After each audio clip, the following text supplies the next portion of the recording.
बहुत समय पहले एक बड़े शहर के किनारे एक नेक दिल, खुशहाल और सम्मानित आदमी रहता था। उसकी एक ही बेटी थी, सिंड्रेला।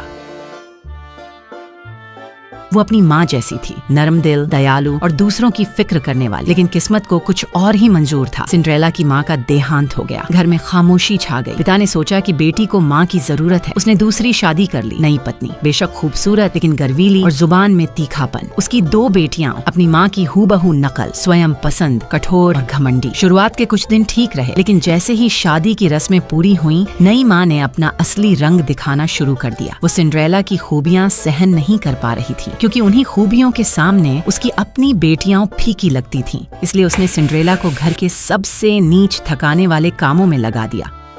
फर्श धोना, कपड़े निचोड़ना, बिस्तर संभालना,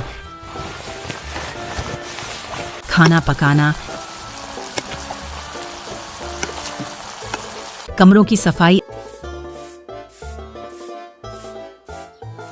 आग जलाना और सबसे बढ़कर हर समय सुनना पड़ता, ये करो वह करो। सिंड्रेला के लिए घर बदल चुका था। उसे हवेली के ठंडे टूटे हुए ऊपरी हिस्से में भेजा गया, जहाँ एक फटा पुराना भूसे का बिस्तर था, जबकि उसकी बहनें नरम गद्दों पर सोती, महक वाले कमरों में, शीशे, गहनों और नए फैशन के कपड़ों में। लेकिन सिंड्रेला चुप रही, न शिकायत न गुस्सा। उसके दिल में अभी भी उम्मीद की लौ जलती थी। रात में वह चिमनी के पास बैठकर राख साफ करती। इसी राख की वजह से लोग उसे राख वाली लड़की कहने लगे। लेकिन उसकी छोटी सौतेली बहन, जो थोड़ी नरम दिल थी, प्यार से उसे सिंड्रेला कहती थी। उसके चारों ओर 3 छोटे चूहे रहते, जैक, गस और बेली, जो हर रात रुलाती हुई सिंड्रेला के पास आते और अब उसके सच्चे दोस्त बन गए थे। एक दिन शहर में घोषणाएं हुई। राजकुमार के सम्मान में महल में शाही दावत और नृत्य का आयोजन होगा। राज्य के हर सम्मानित परिवार की लड़की आमंत्रित थी। सिंड्रेला की सौतेली बहनें खुशी से चिल्लाने लगीं, बस देखो, राजकुमार मुझे चुनेगा। नहीं, उसकी नजर मुझ पर पड़ेगी। 2 दिन वे सिर्फ तैयारियां करती रहीं। कपड़ों में झालर लगवाना, फूलों के डिजाइन बनवाना, फीतों से कमर पतली दिखाना, हेयर स्टाइलिस्ट बुलाना, महंगा पाउडर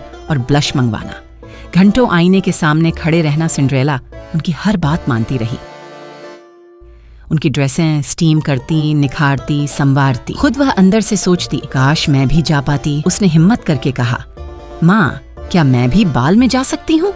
सौतेली माँ ने हंसते हुए कहा, तुम इस हालत में, तुम्हारे पास कपड़े कहाँ हैं? राजकुमार तुम्हें देखेगा भी? हरगिज नहीं। और वे सब उसे वहीं छोड़कर महल चले गए। सिंड्रेला दरवाजे पर खड़ी उन्हें जाते देखती रही और फिर छुपा हुआ दुख आंखों से बह निकला। अचानक कमरे में सुनहरी रोशनी फैल गई। सिंड्रेला ने हैरानी से सिर उठाया। उसके सामने एक सुंदर परी खड़ी थी। मत रो बच्ची, तुम भी आज बॉल में जरूर जाओगी, परी ने कहा। एक बड़ा सा कद्दू ले आओ।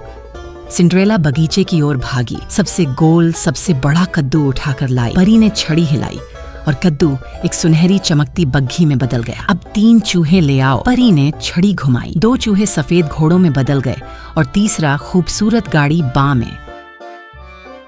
फिर परी ने सिंड्रेला की ओर देखा। अब तुम्हारी बारी। चमकती नीली रोशनी घूमने लगी और सिंड्रेला एक मनोहारी नीली रेशमी पोशाक और शीशे की चप्पलों में खड़ी थी। वह खुद को पहचान नहीं पा रही। परी ने कहा, याद रखो, आधी रात के बाद एक पल भी मत रुकना। सब कुछ वापस पहले जैसा हो जाए। सिंड्रेला खुशी से झूमती हुई बग्घी में बैठकर महल की ओर चली गई। महल की रोशनी में जब वह आई, महफिल जैसे ठहर गई। सबने रुक कर उसे देखा। उसकी शान, नरमी और गरिमा, हर चीज दिल को छू लेने वाली थी।